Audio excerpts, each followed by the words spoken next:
Now, good evening everyone. Last time हमने किया था complete carboxylic acids. What are carboxylic acids? Containing organic compounds containing COOH group. एक हमने ये किया था और दूसरा हमने फिर इसमें preparation की थी. Physical properties and chemical properties, right? And chemical properties. ये हमने कल किया था complete. Now एक क्वेश्चन है कार्बोक्सिलिक एसिड्स में, वेरी इंपॉर्टेंट क्वेश्चन जो हम आज करेंगे. Acidic nature of carboxylic acids. Acidic nature of carboxylic acids.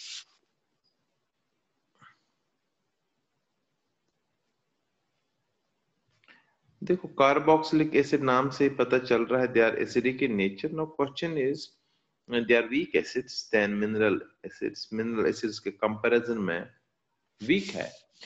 तो एक्चुअल में क्या होता है कि कोई भी सब्सटेंस, जैसे मैंने आपको फिनॉल में भी कहा था, same rules applicable in case of carboxylic acids. अगर हम कार्बोक्सिलिक एसिड ले लेंगे, इसको जब हम पानी में डालते हैं, एक्वस सॉल्यूशन में डालते हैं, it dissociates, it ionize rather a very small extent because तभी तो वीक है. तो ये बनाता है RCOO negative aqueous plus H plus aqueous.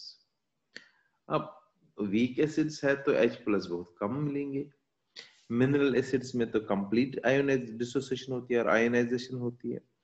Covalent compounds में आयोनाइजेशन होती है. Acetic acid is a covalent compound, therefore ये कार्बोक्सिलेट एसिड बनाता है, कार्बोक्सिलेट आयन बनाता है. This is carboxylic acid, it forms carboxylate ion. Now the question is, equilibrium is obtained after some time because we know it's a reversible reaction, it's a weak acid.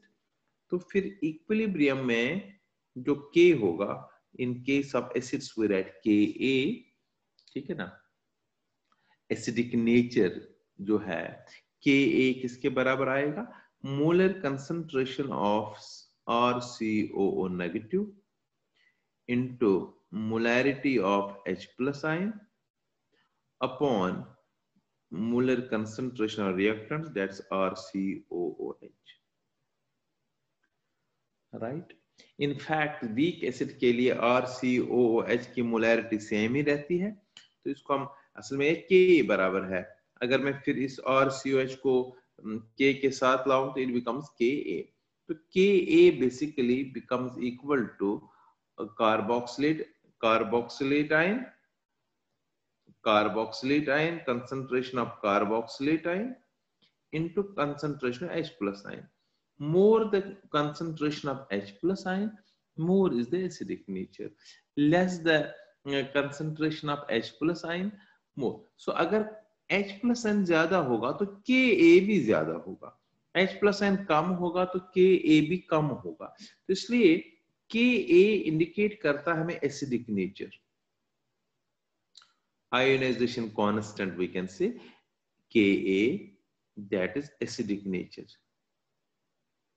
जो equilibrium constant in case of acids है, तो अगर दो acids आएंगे Ka given होगा. जिसका मोर Ka है वो ज्यादा एसिडिक है. मोर Ka इसका मतलब है मोर H प्लस आयन, तो मोर एसिडिक होगा. मान लीजिए वहां पर आएगा आपको दो एसिड्स, दोनों का Ka गिवन होगा, तो आपको बताना है suppose acid A and acid B है. क्वेश्चन आएगा 1 मार्क का क्वेश्चन. A का Ka गिवन है 2.5 into 10 power minus 5. दूसरे का Ka गिवन है 1.5 into 10 power minus 6 या -4. तो ये बड़ा कौन होगा? 10 पावर -4 वाला बड़ा होगा, क्योंकि माइनस जो पावर में छोटा बड़ा होता है. सो इसमें ये वाला acid B will be more acidic because इसका जो आयोनाइजेशन कांस्टेंट है, एसिडिक कांस्टेंट है, that's more than acid A. ये आपको याद रखना है. More the value of Ka, more is the acidic nature, and vice versa. But nowadays, what we do, acidic nature of carboxylic acids is given in terms of pKa. Nature is given in terms of pKa. Potence of Ka, जैसे pH है वैसे pKa में हम देते हैं. pKa होता है minus log of Ka. Minus log of Ka. ये उल्टा है, ये उल्टा आ जाएगा. जैसे मैं आपको एग्जांपल देता हूं. सपोज मेरे पास एसिड A है, ध्यान सुनिएगा. Acid A, acid B. मैं सिंपल बता रहा हूं. एसिड A का Ka गिवन है 1 तो लिखूंगा मैंने यहां पर सिंपल करने के लिए 10 पावर माइनस 4, और 1 तो है ये 1 इंटू 10 पावर माइनस 4. बी का है 1 इंटू 10 पावर माइनस 5. तो बताइए कौन सा ज्यादा स्ट्रॉन्गर एसिड है? एसिड ए, बिकॉज इसका जो Ka है वो ज्यादा है. 10 power minus 4 is more than 10 power minus 5, right. अब इसका pKa ले लेंगे. pKa होता है माइनस लॉग ऑफ Ka. याद रखना है आपको. माइनस लॉग ऑफ Ka जब मैं ले लूंगा, इसका minus log of 10 power minus 4 जब मैं ले लूंगा, वो बनेगा minus into minus 4 log 10. Log 10 is 1, तो वो minus into minus 4, that is 4. और यहाँ का आएगा minus log of 10 power minus 5 is 5. अब देखो हमें पता है पहला एसिड ज्यादा एसिडिक है, ज्यादा स्ट्रॉन्गर है. More the value of Ka, more is acidic. More the value of Ka, more is acidic nature. जो हमें पहले ही कहा था, जितना Ka ज्यादा होगा ज्यादा एसिडिक नेचर है. मोर इज एसिडिक नेचर. लेकिन अब देखो pKa एसिड A का 4 है, एसिड B का 5 है. So lesser the value of pKa, more is acidic nature. आपको वहां पर क्वेश्चन जो आएगा वो pKa में ही आ जाता है, ठीक है ना. pKa, वो जितना लेस pKa है मोर उतना एसिडिक नेचर है. तो ये आपको याद रखना है. So acidic nature of carboxylic acids can be represented, can be expressed in terms of Ka as well as in terms of pKa. But remember, more the value of Ka, more is the acidic nature. Less the value of Ka, more is the acidic nature. Or more the value of pKa, more the value of pKa, less is the acidic nature. Less the value of pKa. अब एक question arise यहाँ होता है, just for your information. जैसे मैंने कहा था phenols are acidic in nature because they form more stable phenoxide ion, right. तो क्वेश्चन इज, हम कैसे बता सकते हैं कि RCOH एसिडिक है? इसका कोई लॉजिक है क्या? RCOH क्यों एसिडिक है? Because when RCOH lose H plus ion, they give in aqueous solution, they give RCOO negative and H plus ion, but RCO negative is more stable. ये याद रखना आपको. तो it is more stable than carboxylic acid से. Carboxylic acid से RCO negative is more stable. Excuse me. ठीक है. Carboxylic acid से मोर स्टेबल है कार्बोक्सिलेट आयन. अब आप बताएंगे कार्बोक्सिलिक एसिड तो न्यूट्रल है, कार्बोक्सिलेट आयन तो चार्ज है, फिर भी चार्ज वाला क्यों मोर स्टेबल है? Because it's resonance stabilised. जैसे phenoxide ion is resonance stabilised, वैसे ही ये भी रेजोनेंस स्टेबलाइज्ड है. दोनों में रेजोनेंस होती है. जैसे फिनॉल में भी होती थी, फिनॉक्साइड में भी होती थी. फिनॉक्साइड की रेजोनेंस जो हाइब्रिड है that is more stable than phenol. In the same way दोनों में रेजोनेंस है, बट कार्बोक्सिलेट आयन की रेजोनेंस स्टेबिलिटी ज्यादा है as compare to carboxylic acid. हम दिखाते हैं, जस्ट देखो ध्यान से. मैं कार्बोक्सिलिक एसिड लेता हूं पहले, RC double bond O single bond OH. Just for your information, state board में तो ये क्वेश्चन आएगा नहीं, लेकिन CBSE में पॉसिबिलिटी बन सकती है. देखो कार्बोक्सिलिक हमें प्रूव करना है, जो कार्बोक्सिलिक एसिड है, कार्बोक्सिलिक एसिड से ज्यादा स्टेबल है carboxylate ion. We had to, ये इसका Lewis dot structure RC double bond और सिंगल बॉन्ड OH, राइट। अब हमने क्या देखना है, इसका रेजोनेंस, रेजोनेटिंग स्ट्रक्चर देख लो ध्यान से। ये दो इलेक्ट्रॉन यहां आ जाते हैं और ये जो दो इलेक्ट्रॉन दे कम हियर, अब देखो क्या बन जाता, RC single bond O, right.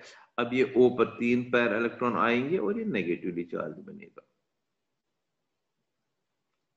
Right, it become negatively charge. और यहां पर अब डबल बॉन्ड बनेगा, O बनेगा पॉजिटिवली चार्ज्ड, ठीक है, इसने एक इलेक्ट्रॉन लूज किया अपना ये, और यहां से H ऑलरेडी है, राइट।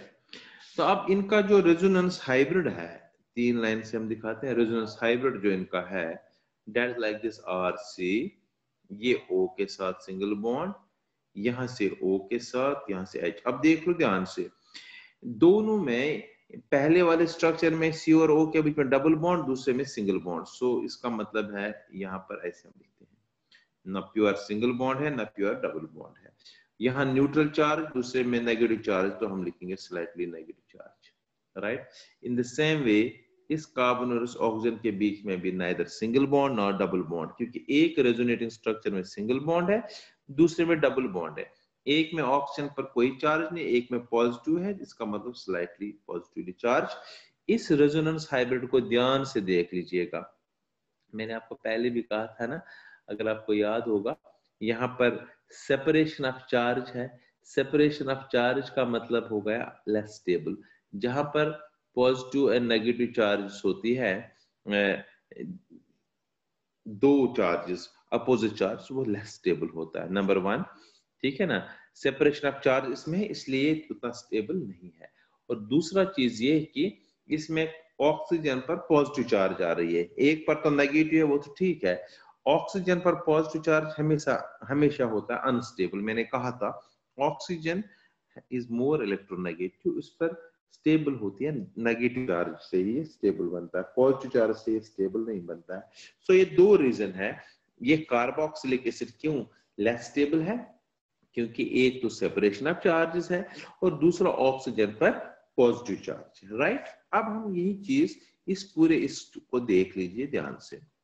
अब हम इसको दूसरा स्ट्रक्चर बनाएंगे फॉर, वो हम बनाएंगे for carboxylate ion RCOO negative. देख लो ध्यान से, RCOO नेगेटिव है, RC double bond O, right, O negative, O negative, इस पर ऑलरेडी 3 पेयर ऑफ इलेक्ट्रॉन और oxygen negative charge. It is like this, carboxylate ion is like this, और इस पर ये 2 इलेक्ट्रॉन होते हैं, राइट। ये कार्बोक्सिलेट आयन है RCOO नेगेटिव। अब देख लीजिए इसमें भी रेजोनेटिंग स्ट्रक्चर्स कैसे बनेगा।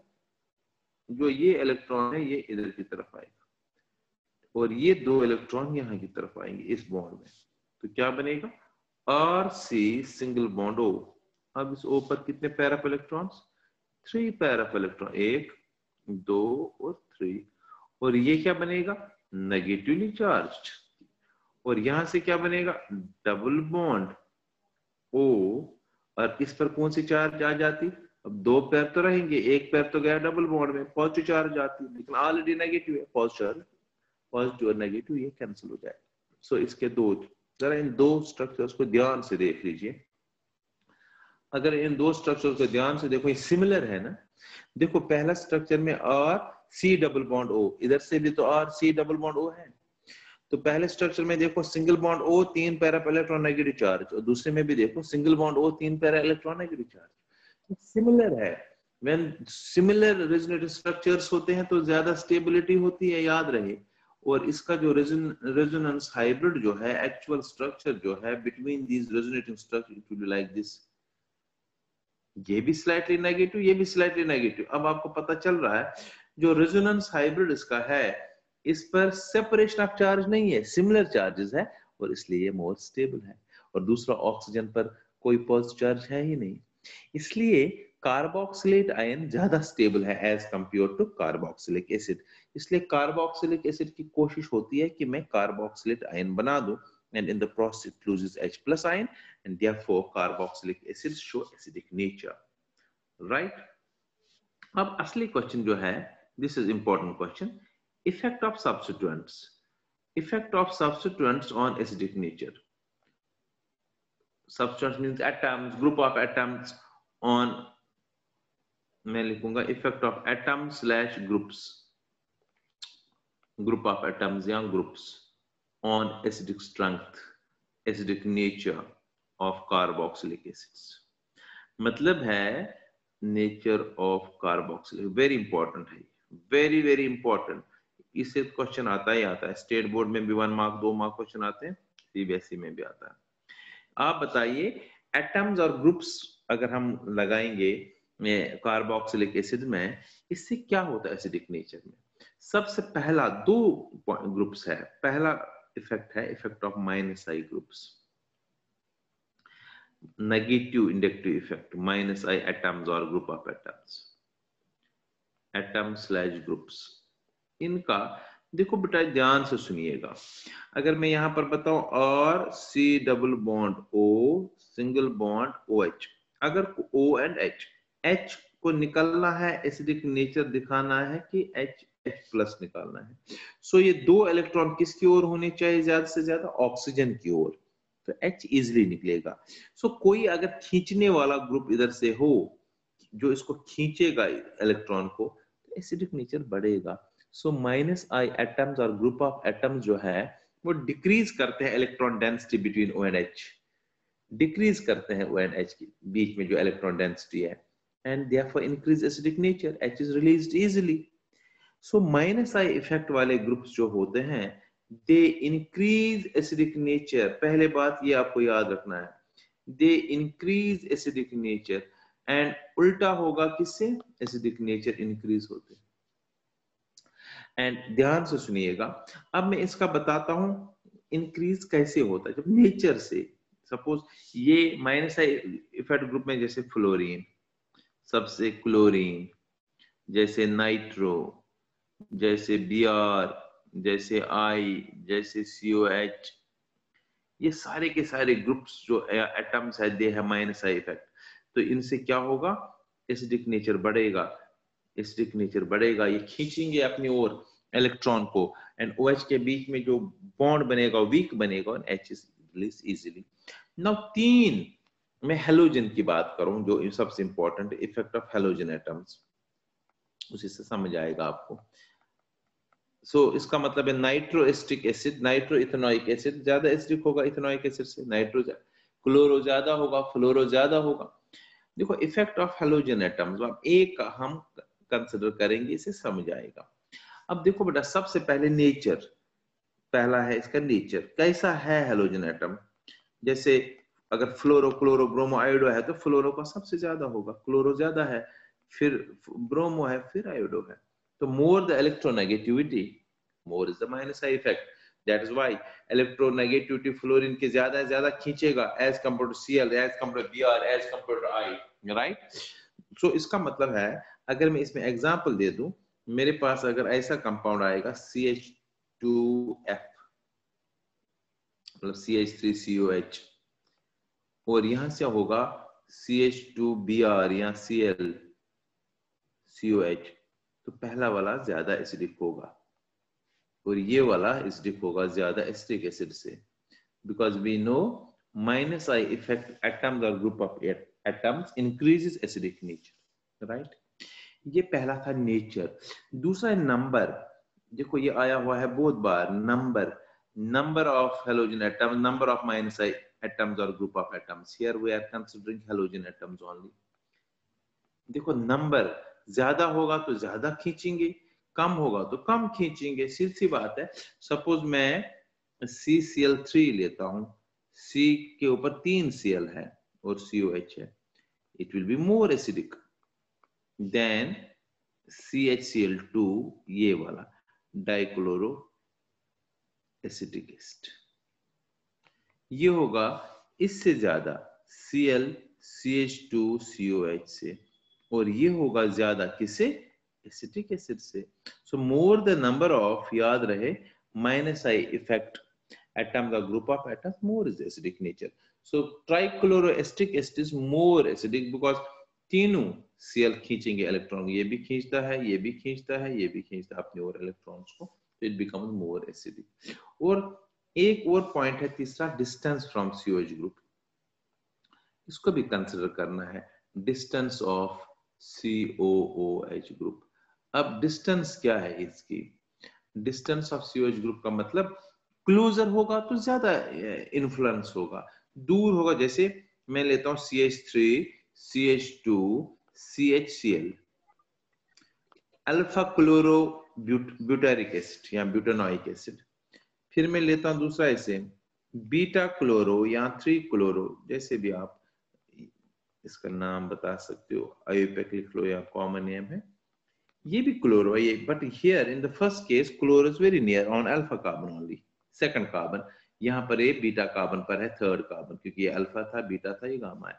तो अगर ऐसा वाला होगा ये और इसमें से कम होगा, तो सबसे ज्यादा कौन होगा इसमें से, क्योंकि 3 के बाद तो ये ऑलमोस्ट खत्म ही होता है इफेक्ट, इंडक्टिव इफेक्ट। तो सबसे ज्यादा होगा अल्फा क्लोरोब्यूटारिक एसिड, फिर बीटा क्लोरोब्यूटारिक एसिड, और फिर होगा गामा क्लोरोब्यूटारिक एसिड। अगर आईयूपैक नेम दे देंगे, it is 2 chlorobutanoic acid, 3 chlorobutanoic acid and 4 chlorobutanoic acid. लेकिन ये 4 क्लोरो किससे ज्यादा होगा एसिडिक, ब्यूटानोइक एसिड से। फोर्थ पे आपने ब्रोमो लिख दिया, हाँ कोई बात नहीं, क्लोरो जगह ब्रोमो, Cl ब्रोमो की जगह क्लोरो लिखेंगे, उसमें क्या फर्क है, राइट। तो इसका मतलब है जितना distance, more the distance of halogen atoms और any group having minus I effect from COOH group, less is the acidic nature, right. तो ये भी आपको याद रखना है। ये थे प्लस आई इफेक्ट वाले groups. Now effect of plus I, effect of plus I में क्या होगा, प्लस आई इफेक्ट जो है वो डिक्रीज करेगा। सो इसका मतलब ये हुआ ना, सबसे स्ट्रॉन्गर होगा ना इनमें, फिर as per this rule HCOOH सबसे स्ट्रॉन्ग होगा ना, क्योंकि इसके साथ कोई अल्काइल ग्रुप है ही नहीं अटैच्ड, क्योंकि अल्काइल ग्रुप्स है plus I effect, more the number of alkyl groups, तो ये सबसे ज्यादा होगा, इससे ज्यादा होगा। बताओ क्यों, क्योंकि दूसरे में तो मिथाइल ग्रुप है, मिथाइल ग्रुप का प्लस आई इफेक्ट है, प्लस आई इफेक्ट का मतलब है ये इलेक्ट्रॉन्स को पुश करता है, ठीक है ना, डोनेट करता है, तो इसलिए वो acidic electron density between O and H ultimately increase होती है, तो H इजीली रिलीज नहीं होता है, और इसके ज्यादा ये होगा ज्यादा CH3 CH2 प्रोपेनोइक एसिड से। सो सबसे इसका मतलब है acidic nature decreases with the increase in molecular mass, सबसे ज्यादा फॉर्मिक एसिड एसिडिक है, then acetic acid, then propionic acid and so on, right. तो ये था acidic nature of carboxylic acids, right. आज ये कंप्लीट कर दिया हमने कार्बोक्सिलिक एसिड का क्वेश्चन। थोड़ा सा जस्ट इंफॉर्मेशन दे रहा हूं, अब इसमें एक क्वेश्चन करना है हमने aldehydes, next question aldehydes and ketones. अब एल्डिहाइड्स एंड कीटोन्स क्वेश्चन में हमने क्या करना है, ध्यान से सुनिएगा। देखो बेटा, एल्डिहाइड्स एंड कीटोन्स, सबसे पहली बात यह है कि बोथ हैव सेम ग्रुप। देखो एल्डिहाइड अगर मैं ले लूं, it is C double bond O single bond H, और इधर से R होगा डैश, और कीटोन अगर मैं लिखूं, that is again C double bond O single bond, यहां से भी R, यहां से भी R। सो फर्क क्या है, फर्क तो कुछ भी नहीं है, कार्बोनाइल ग्रुप तो दोनों में है ना, सेम ग्रुप है दोनों में, इसमें भी C double bond O group है और इसमें भी C double bond O group है। So both contain same carbonyl group, therefore aldehydes and ketones are studied under similar headings। जो प्रिपरेशन aldehydes की होगी वही प्रिपरेशन ketones की भी होगी, राइट। सो क्वेश्चन आ सकता है, why are aldehydes and ketones studied under similar headings? आप कहेंगे because both have same carbonyl group, ठीक है, similar carbonyl group C double bond O group, therefore they are studied under similar headings because they have similar methods of preparation and properties। थोड़ी सी difference है। सो इसका मतलब अगर आपने aldehyde को learn किया अच्छी तरह से, कीटोन ऑटोमेटिकली लर्न हो जाएगा, राइट। मैं एक साथ नहीं पढ़ाऊंगा दोनों क्वेश्चन को, मैं अलग अलग ही पढ़ाऊंगा, लेकिन समझ आएगा ऐसे। अब बेटा एल्डिहाइड तो पता है आपको, एल्डिहाइड जो है, अगर मैं एल्डिहाइड्स की बात करूं, एल्डिहाइड इज CHO ग्रुप, आप C double bond O single bond H, जिसे एल्डिहाइड ग्रुप। कीटोन्स की बात करें, वो सिंपल, दोनों साइड से मैं डैश डालूं, डैश का मतलब ये है कीटोन। नाउ अगर मैं स्ट्रक्चर की बात करूं, स्ट्रक्चर तो सेम होगा दोनों का, तो सेकंड पार्ट इसका स्ट्रक्चर, बोथ है सेम स्ट्रक्चर, कार्बोनाइल ग्रुप। अगर मैं स्ट्रक्चर की बात करूं, it is like this C double bond O, यहाँ से H और R एल्डेहाइड में, और R दोनों में R है किस में, कीटोन में। तो ट्रायंगल प्लेनर होगा स्ट्रक्चर, और हाइब्रिडाइजेशन होगी sp2, राइट, sp2 हाइब्रिडाइजेशन होगी, बिकॉज एक